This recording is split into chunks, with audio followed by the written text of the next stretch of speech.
Translation and purport by His Divine Grace, A.C. Bhaktivedanta Swami Srila Prabhupada. Translation. Narada reached the above-mentioned cottage of Krishna Dvaipaya and Vyas on the banks of the Saraswati, just as Vyasadeva was regretting his defects. Purport. The vacuum felt by Vyasadeva was not due to his lack of knowledge. Bhagavad Dharma is pure devotional service of the Lord, to which the monist has no access.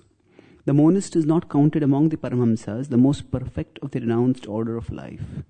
Srimad Bhagavatam is full of narrations of the transcendental activities of the personality of Godhead. Although Vyasadeva was an empowered divinity, he still felt dissatisfaction because in none of his works were the transcendental activities of the Lord properly explained. The inspiration was infused by Sri Krishna directly in the heart of Vyasadeva, and thus he felt the vacuum as explained above. It is definitely expressed herewith that without the transcendental loving service of the Lord, everything is void, but that in the transcendental service of the Lord, everything is tangible without any separate attempt at fruitive work or empiric philosophical speculation.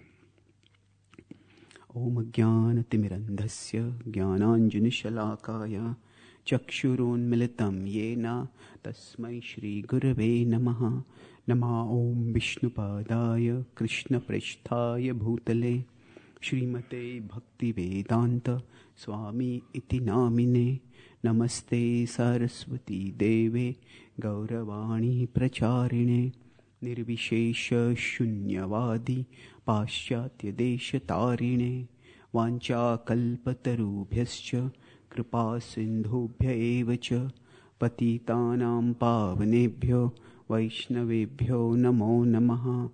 Jai Shri Krishna Chaitanya Prabhu Nityananda Shri Advaita Gadadhara Shrivasadi Gaura Bhakta Vrinda. Hare Krishna, Krishna Krishna, Hare Hare, Hare Rama, Rama Rama, Hare Hare.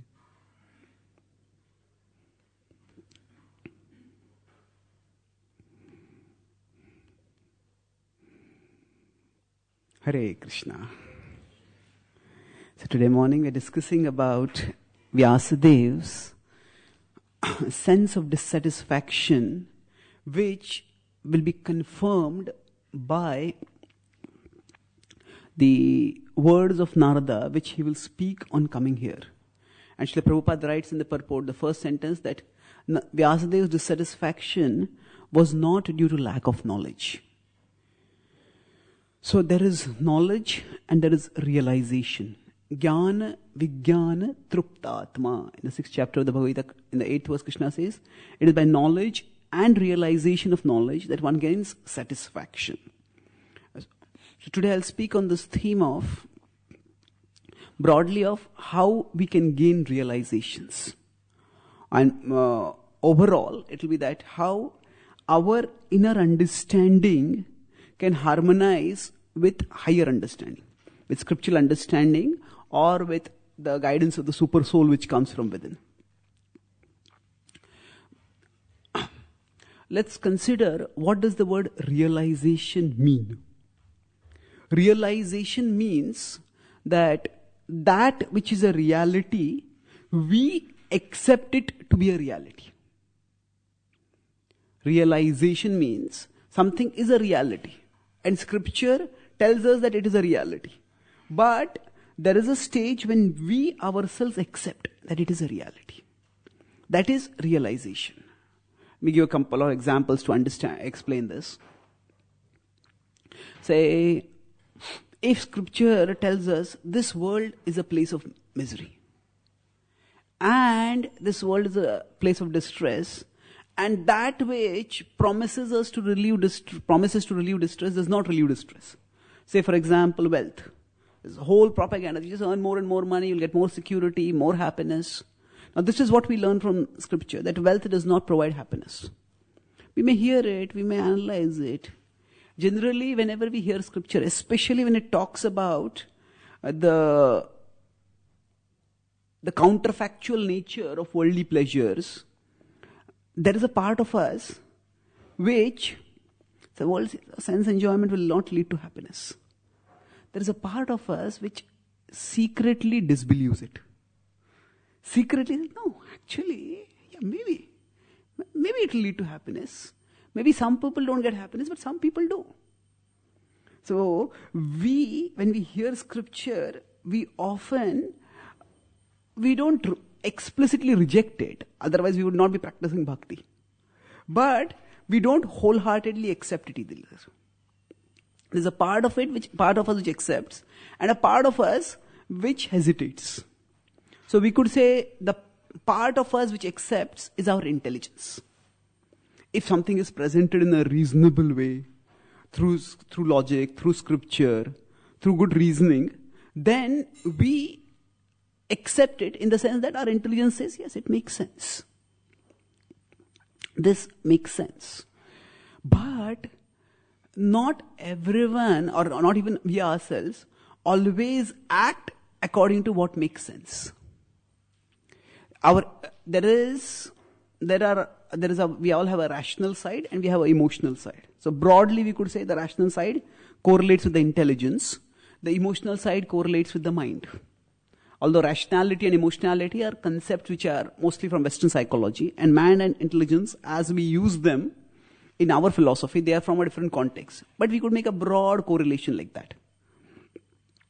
So, for us, if we hear a persuasive philosophical presentation, our intelligence may accept that yes, it's true. Okay, worldly pleasures, worldly prosperity, all this will not lead to happiness. But the mind doesn't accept it. The mind keeps saying, yeah, but, if you get it, it'll be good. And you'll get some pleasure also. So the mind keeps believing that the worldly things will give it pleasure. And even if we accept that, okay, this is what philosophy says, this is what wise people have said, okay, it's true, but maybe I can be an exception. Maybe I will get happiness. Now when we say that, and the worldly things don't give us happiness, there are degrees also. Depending on goodness, passion, ignorance, how a person is living, depending on what kind of karma a person has. So a person who is, say, having a very sickly body and is in constant pain, they will be, relatively speaking, in far greater distress than a person who is having a healthy body and reasonable financial security. But even these people will have a different kind of distress. So Srila Prabhupada writes in the purport of 9.33, Kim punar brahmana punya bhakta rajrishyastuta anityam asukham lokam imam prapya bhajasvamam. In that purport, anityam asukham lokam. Therefore, this world is temporary and it is not a place of happiness. Therefore, imam prapya, now that you are here, bhajasvamam, just worship me. So, there he writes that there are gradations in this world. Like say, intelligent people and less intelligent people, wealthy people, poor people, high class people, low class people, in terms of class, however it may be defined, birth or race, dynasty or race or whatever. But still, he says the fact is, this world is not a happy place for anyone.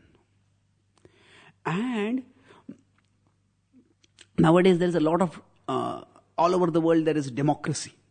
Or at least democracy is considered to be a recommended form of government. And many Western countries want to have democracy established in other countries also. So now, of course, Abraham Lincoln said about democracy that democracy is a terrible form of government. But it is the best among all terrible forms of government. So, I am talking about democracy is, the day we make the discovery of the democracy of misery, it is a tremendously revolutionary day in our life. What do I mean? The discovery of the democracy of misery. That means we discover that actually everybody is miserable. All of us face problems, but one of the ways the mind aggravates our problems is by making us feel that nobody else is having problems like I have. And that makes things worse. In Canada, I was with a devotee. He's a psychotherapist. And he said that he'd been doing psychotherapy for many years. Now he has individually. Now he has started doing group psychotherapy. And then I asked him, why would people want to tell their problems in public to a whole group? He said, we have confidentiality codes by which nobody is supposed to share anything that is spoken over there. But he said the big advantage of group psychotherapy is that when people hear others' problems, they feel, I'm not alone. And he said after one group psychotherapy session where everybody spoke out their heart, he said, now if you had an option, would any of you like to interchange your problems with anyone else? Nobody raised their hand. Everybody has problems. And to the extent we understand this, that doesn't mean that we want everyone to be miserable. But it is just that the mind aggravates our problems by making us feel that we are unfairly singled out for those problems. That you have health issues, you have financial issues, you have relational issues, this issue, that issue. Yes, but everybody has issues. Maybe they may not have the same issues as we have. Maybe they may not have the issues at the same time as we have. But everybody has issues. So understanding this can be a profound relief. Our mind always tends to compare. And comparison can sometimes inspire us to do better, but more often than not, comparison causes distress. In America, I gave some seminars on destiny, and then I was talking about how some people feel destiny is unfair to us. But I was telling that many times, sometimes we may, as it is college students, sometimes we may study and we may not get enough marks. And we may work a lot, but the result may not come out. But there are times, say when we study only a little and still we get good marks. That time we do a little work and we get a project, we get credit for it. So then I said, how many of you had the second experience? So many raised hand. Then I told them that, okay, how many of you, when you considered the amount of effort you put in and the marks that you got, it is good. But as soon as you came to know that somebody else has got more marks than you, then your joy went off. So, as compared to our efforts, it is good. But he's got more marks than me? It's miserable. I knew one friend when I was in college, India is intensely competitive. So this boy, he had not really studied much. And he, despite not studying well, he's a good student. So he came second in class. And I was delighted. He was not thinking I won't even come in top 10, but he came second. But then, he was at one moment, he was just jumping in joy. And next moment, I was observing, he just turned a scowl on his face completely. And what happened? He said, his rival had come first. So all his joy went off over there.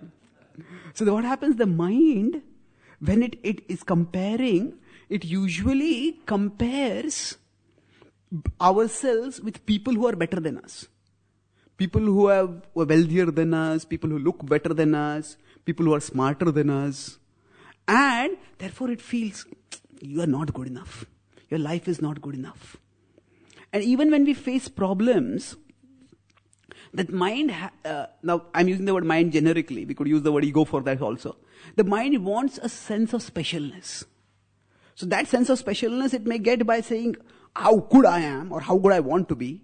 But if I am having problems, the mind wants to get a sense of specialness by thinking that you have the problems which nobody else has. That's how you're special. So when we realize that if I have these problems and there are people who have less problems than me, the mind will look at, let's look at how healthy they are. Look at how good they look. Look at how smart they are. Hey, you are good for nothing. But then if we consciously make an effort to look at those who are in more trouble than us, not that we take joy in their trouble, but just observing that things are not so bad. So basically when I talk about realization, that's the topic here. So when I said that discovering the democracy of misery, that means understanding that everybody is miserable, this is very empowering in fighting back the minds when it is saying, oh, you alone are miserable. So what do we do for this? So how do we get this realization? See, as I said, realization means that which is a reality, we accept it to be a reality. So if I consider my consciousness is here, and Guru Sadhu Shastra, scripture is here, the world is here. So I look at the world, observe the world, and learn from it. I look at somebody, say they're on a beach and they are swimming and they are laughing and chatting, and I may think, oh, they're enjoying life. Now they appear to be enjoying life. The Harvard Medical School did a study of the vintage products of what is called the sexual revolution. The sexual revolution led to people having free relationships with everyone, and the promise was that with no inhibitions, you will have unlimited love and unlimited happiness. But the actual result was, when they did a survey for all these young kids, college graduates and college students who were having free relationships with everyone, they found that most of them felt profoundly lonely and guilty. They felt lonely because they knew their bodies were coming in contact with many bodies, but their hearts were not connecting with anybody's hearts. And they knew that they were using others and others were using them. So even if they didn't have any spiritual knowledge, they were very lonely. So basically, we may look and say, oh, these people are enjoying life. But if we go deeper, we'll say, actually they're not enjoying life. So basically, there is pratyaksha praman and there is shabda praman. So if I am here, so I am the soul, pratyaksha praman is I observe from the world outside and learn. Shabda praman is I hear from Guru Sadhu Shastra and learn. Now, inside us, we do thinking. So I can hear scripture and process what I hear. I can observe the world and process what the world shows me. How we process it is very important. If we are in the mode of passion, the same stimuli which we will pursue, say, if somebody is young and healthy and enjoying life, and suddenly they get a heart attack and they die. If I'm in the mode of passion, then if my mind is in the mode of passion, what will I say? Hey, life can end any time. Therefore, enjoy before you die. So I saw an advertisement once in Kolkata. It said, enjoy before you become a dirty old man. So, the idea is that, you're going to become old, but therefore enjoy right away. Now the same point is there, that the fact is that worldly enjoyment is temporary. It will end because of death, it will end because of old age. But in the mode of passion, what do? I see that, but the desire to enjoy is so dominating that I just push it aside and focus. Right now I want to enjoy. But if scriptural knowledge is what I have got from scripture, and that is prominent in my consciousness, then from here this knowledge comes, then I look at the world and I process the world. So see, this world is not really a place of enjoyment. I need to look for something higher, something more lasting. And the same stimulus is somebody dying, somebody getting old and losing their capacities, that will stimulate me to become more serious about my spiritual life. So basically, we all take in information from both sources. We take in information from Shabda, especially when we are practicing spiritual life. We hear from scripture and we live in the world, and we cannot live in the world with closed eyes. We take in information from there also. So now, while we are taking information from both sources, which source do we give primary importance to? If we give primary importance to our senses, then the nature of the world is that although there is distress in the world, that distress is not really very explicitly shown all the time. It is concealed. So because of that, if we look at the world, we'll see, there is so much enjoyment available over here. And if we give primacy to that, we will think, yeah, till now I've not got pleasure, but next time I will get it.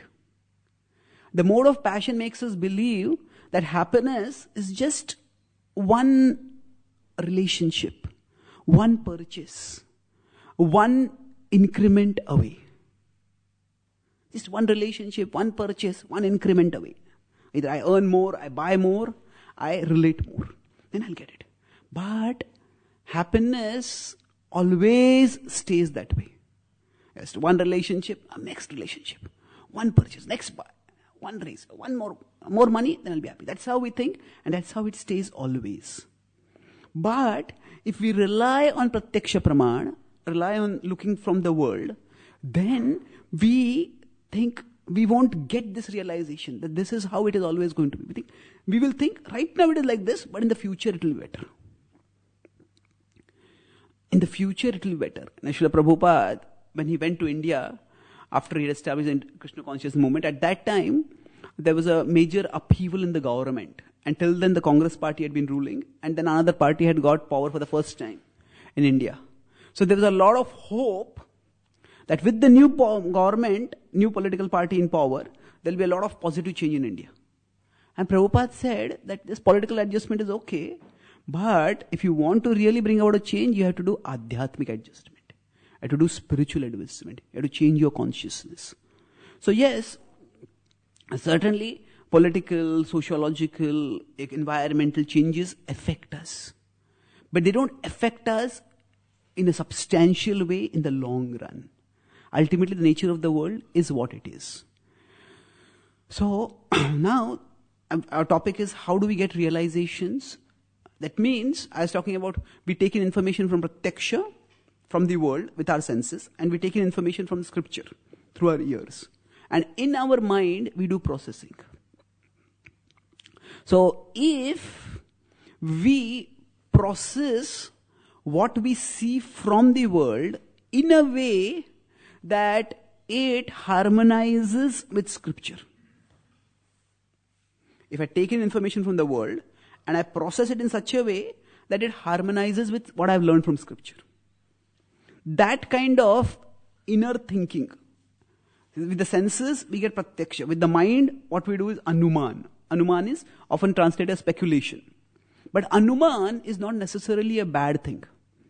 Anuman can also refer to inference. Anuman can be guesswork, but it can also be inference. Inference means I observe something and I infer from that. Srila Prabhupada in his song, Markine Bhagavad Dharma, which he composed on seeing the American coastline, there he says, Ache kichu karja tabe ei anumane, nahi ke no ani bena ei ugrasthane. My dear Lord, you must have some purpose because of which you have brought me here. I guess so. Otherwise, why would you bring me to a terrible place? So, anumane. Anumane means guessing. But this guessing is not speculating. It is, in English there's the word educated guessing. That means I have a knowledge, and I have some knowledge, and based on that I'm making this inference. So, Krishna, you brought me here, and this is not really a godly place. So if you brought me here, you must have some mission over there. That is my inference, anumane.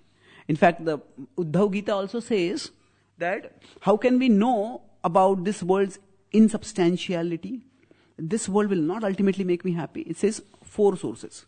Shrutihi pratyaksham aitihiyam anumaneshva cha tushtayam pramaneshva anavasthanat vikalpat savirajyate. It says vikalpat. Vikalpat means the material world always keeps giving us alternatives. This did work out, try that out. Try that out, try that out. Now of course at a functional level, we have to go on in the world. But the idea that this thing will make me happy, this thing will make me happy, this thing will make me happy, that savirajyate, a person becomes detached from that. How is that? Through 4 sources of knowledge. Shrutihi, as foremost, as learning from scripture. Pratyaksha, we can also observe and we can learn from our observations. Aitihya, aitihya is itihas, history. We can learn historical narratives. So historical narratives may tell greed leads to distress. There may be stories in every tradition about how being greedy is bad. So aitihya. And 4th is anumana. Anuman means inference. Anuman means you could say inference. It can be guesswork, it can be inference. In Vedic thought, anuman, that is directed according shabda, is called as vichar. Anuman is just inferring or guessing, but when it is directed according to Shabda, when we try to infer according to scriptural knowledge, that is called as vichar. Srila Prabhupada differentiated this as mental speculation and philosophical speculation. Philosophical speculation means we accept that what scripture says is true, but how do we understand it is true? How is it true? And Prabhupada said that, Hridayan Maharaj asked Prabhupada, what is the difference between mental and philosophical speculations? Prabhupada said, if scripture says that Krishna says, I am the taste of water, we try to understand what does this actually mean. Like there's a famous Buddhist teacher, Thiknatha, and he says that describing God is like describing the taste of water. It's indescribable. All of us know there is a taste, but how do we describe the taste of water? But Krishna says it's a very real experience. All of us, when we are thirsty and we drink water, we feel relief. And it's not just that the water is a liquid going into our body. At the level of the tongue also, it gives relief and pleasure.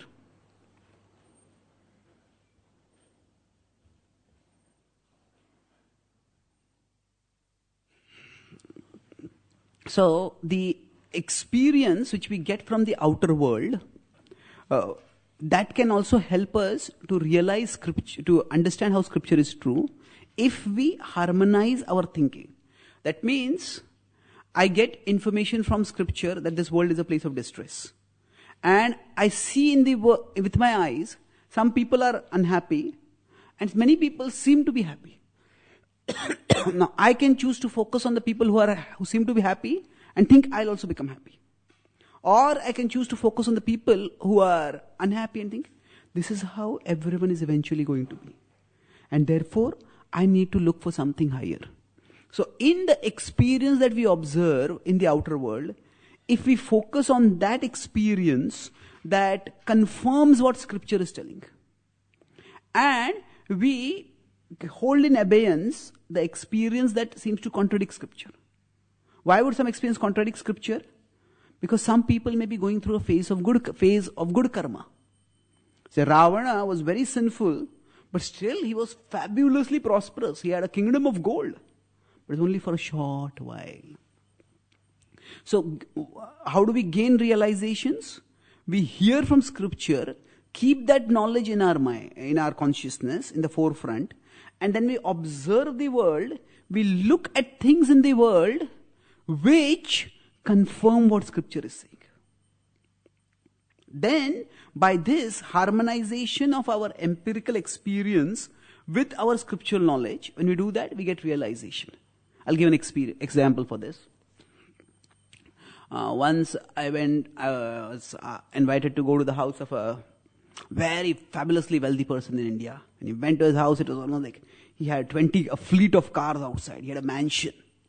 So, then I went to him and we just talking with him. And then initially we just talking formally, and then he started opening up. Now, in general in the material world, people always put on a facade of success and happiness.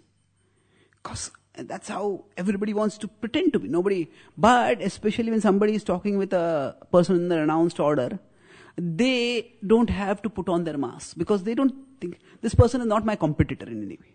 This person is not a threat to me in any way. So often they take off their masks. So then he started speaking and he said how his wife had died of cancer a few years ago. His son had got into drugs and was admitted in a drug rehabilitation center. His daughter had run away with some boy, and she has not come and seen him once after his marriage. And he says, all my relatives are simply waiting for me to die so that they can get my inheritance. So now when I heard this, I realized he has this big mansion, huge fleet of cars, but his personal life, he's not happy. Now somebody else might go there, and if that person is too materially minded, they think, oh, no, this person has no one. If I can ingratiate myself to them, if I can connect with them, then maybe they will give the inheritance to me. And in that same situation, Instead of seeing, oh, even all this wealth does not give happiness, what they may say is, oh, if that wealth comes to me, it will make me happy. So how it is, when we get evidence from the world, it is for us, or we observe things from the world, what we focus on is up to us.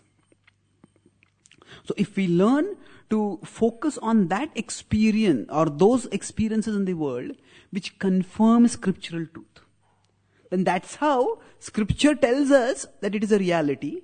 But when we experience it ourselves, then the conviction will become much deeper. So till then, that wealth does not really lead to much happiness. I had heard it, I accepted it. Since my childhood, I was not particularly infatuated by wealth. My infatuation was knowledge. My dream was that the more knowledge you get, the more happy I will become. That, of course, also was challenged and shattered when I saw how many brilliant people also were frustrated, depressed, suicidal. But the point is that we will get experiences which confirm what scripture tells us.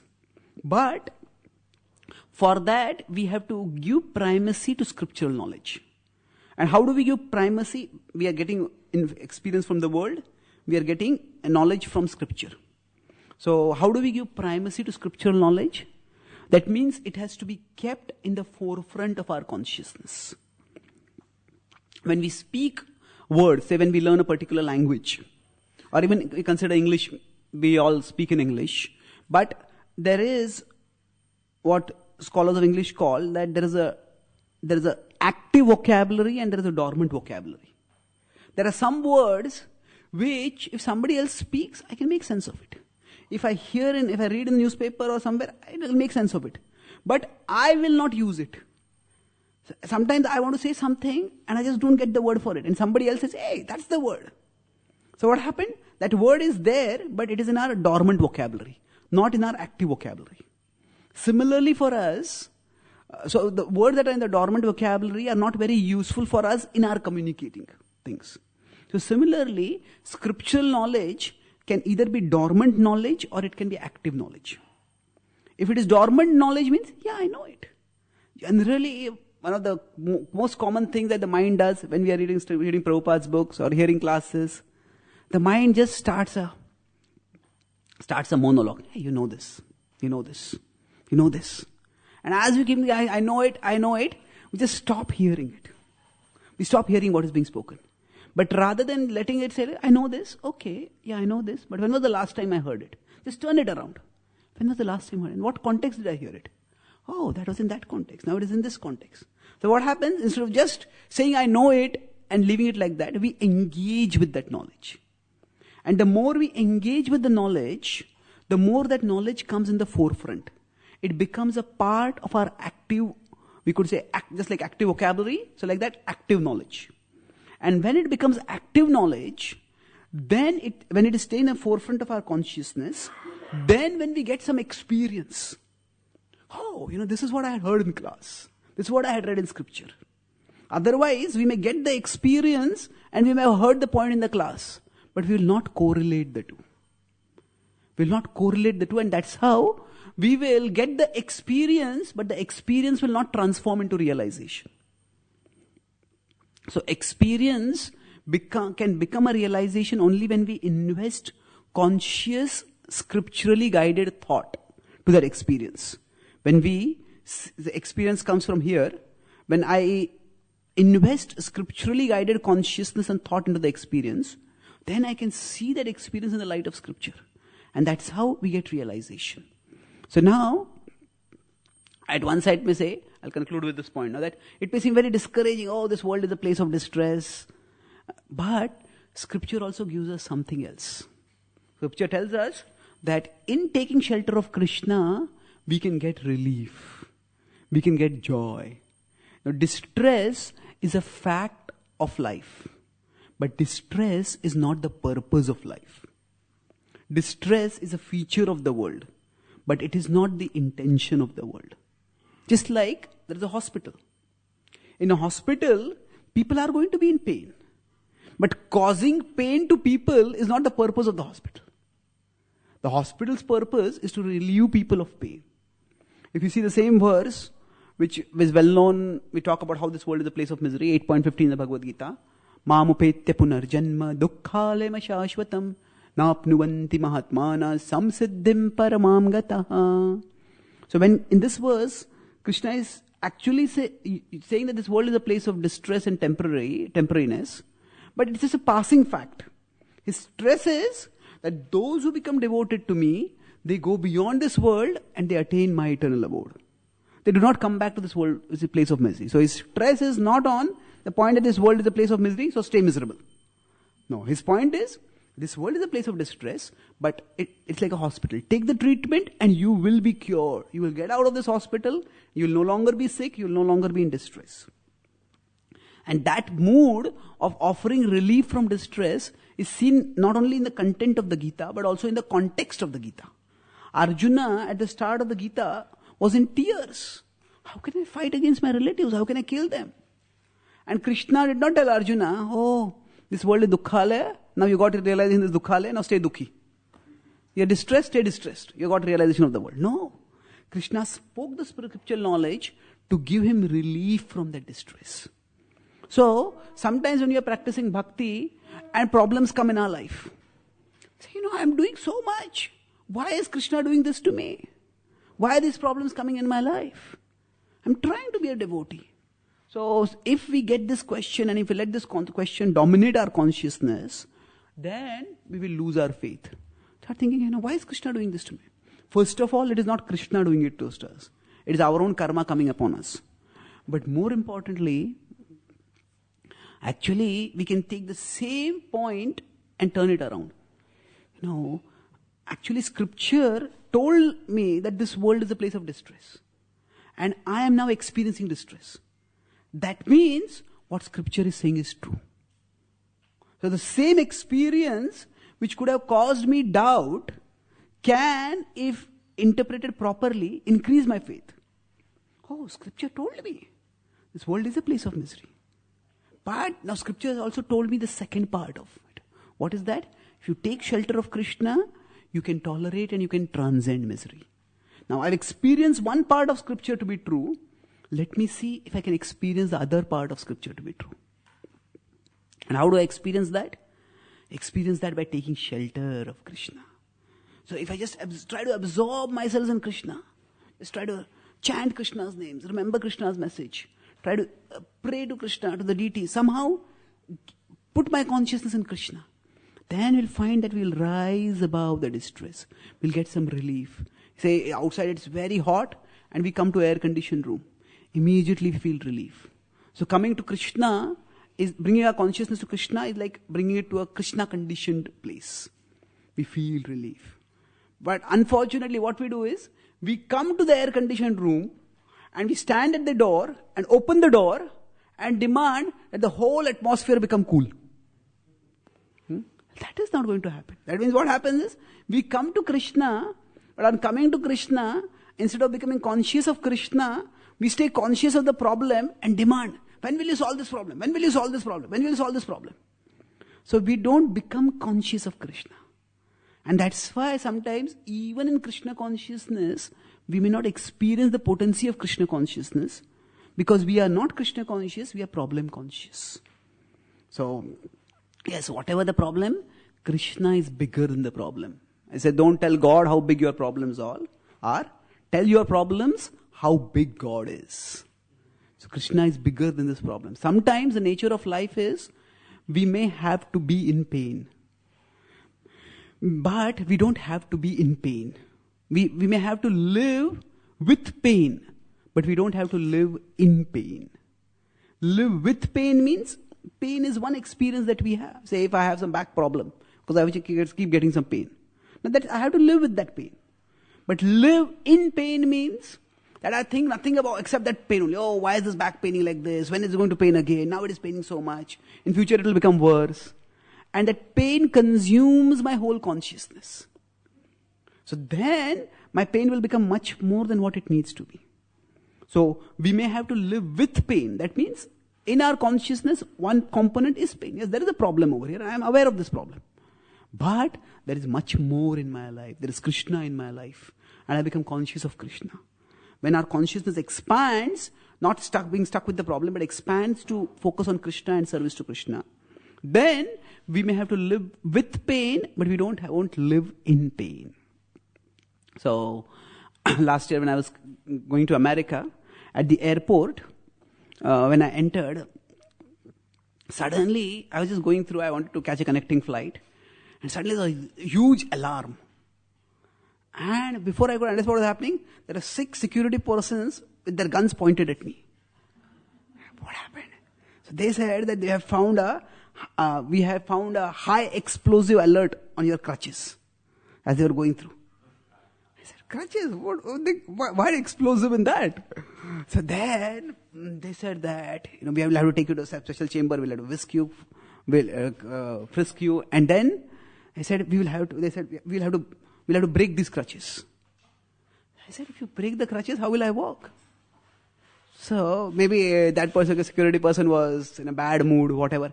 He said, that's not my problem. Now, initially I was just annoyed, but now I started getting alarmed. So as I was thinking what to do, I like to recite the Bhagavad Gita. So I just try to, whenever I have time, I recite some verses from the Bhagavad Gita. So at that time, I just happened to be reciting the 18th chapter in my mind. So at that time, I just came to this 18th chapter, 61st verse. Ishvara sarva bhutanam hriddeshe arjuna tishtati brahmayan sarva bhutani antrarudhani mayaya. He says, all living beings are wandering as if on a machine made of material energy. And I am guiding their wanderings. Just as I recited this verse, and just thinking about it, just struck me. And I have traveled across so many countries, so many cities. In each flight, so many things could have gone wrong. But Krishna has guided me through all of them. If I understand I'm a soul, I've gone from one body to another body. At that time, I didn't even know what was my destination. Krishna guided me over there also. So, Krishna will guide me now also. And just that thought, Krishna, I surrender to you. That just gives, I was getting alarmed, but then it just gives some relief. And at that time, as I was thinking like this, I surrender to you, Krishna. Please guide me. So suddenly another security in charge appeared over there. He says, this person's boss. He said, what's going on over here? He said, we found a high alert security. I said, okay. He looked at me. He looked at the crutches. He said, okay, I'll take care. You go. And this person was very cordial. And he looked at the crutches. He said, hey, these are openable, isn't it? Yeah, I said, yeah. Then we'll open it. No need to break it. So then they opened it. And when they opened it, they started pulling out something. So some dirt came out of there. I said, what is this? He said, this is dirt. Dirt. Okay. Then he pulled it out more. He said, there's a lot of dirt here. I said, yes.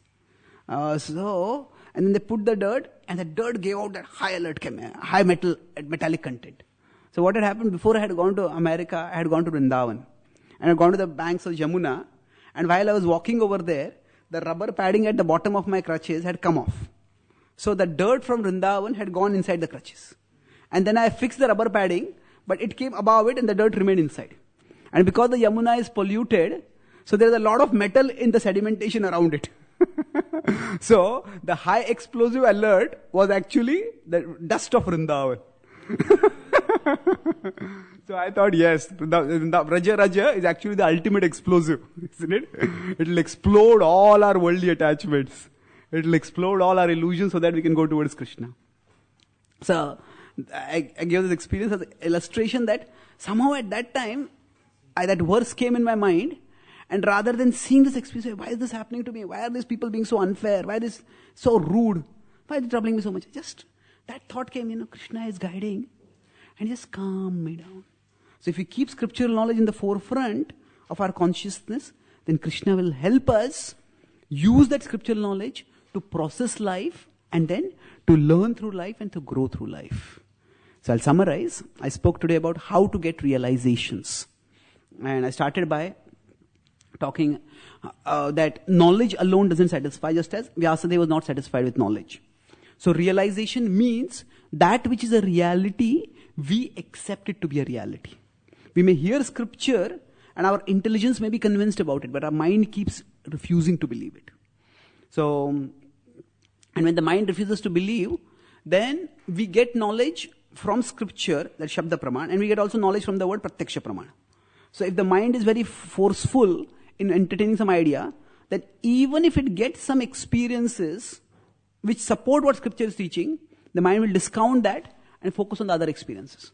The scripture says this world is a place of misery, but we will look at, even if we see people who are distressed, we will think, oh, they are exceptions. If I get wealth, if I get power, if I get this, I'll become happy. So same, we see old age, we see death. The people in mode of goodness will think, I have to become spiritual. People in passion will think, oh, I have to enjoy before this happens to me. So for us, do we give the empirical, the sense perception higher priority, or we give the scriptural knowledge higher priority? That will determine what will be the direction of our consciousness and life. And what we do inside us, that is Anuman. Anuman can be in a negative sense when we just speculate and just come up with all kinds of crazy ideas.